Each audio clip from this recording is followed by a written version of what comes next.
So the Dirty Dozen is, I would say, a public service announcement that the IRS gives every year for the last few years.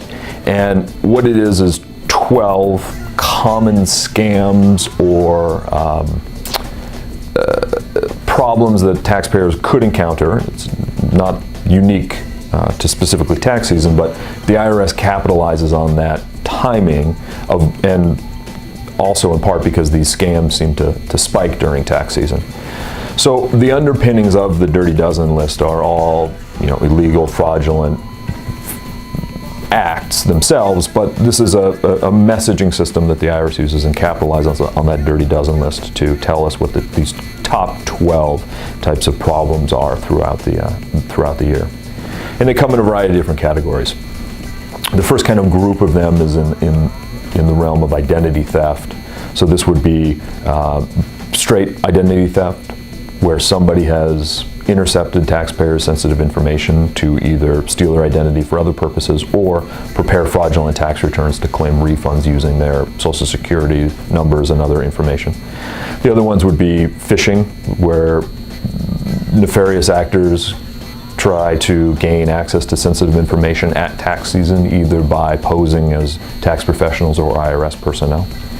The IRS is also keenly aware and puts on the Dirty Dozen list the phone scams.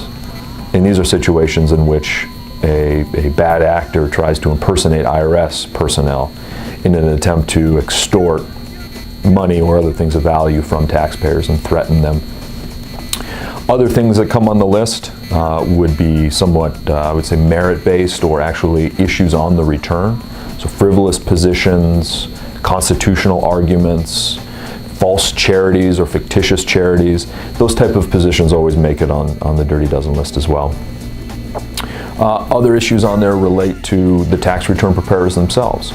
So alerting taxpayers to some common scams that they might see spike during tax season. So uncommon or seemingly excessive refunds or credits, erroneous deductions, understating income. If a taxpayer is presented with a refund that they can't explain or understand why it's so much larger than any that they've ever received in the past or any of their friends, associates, or colleagues have received, that might be evidence of a scam.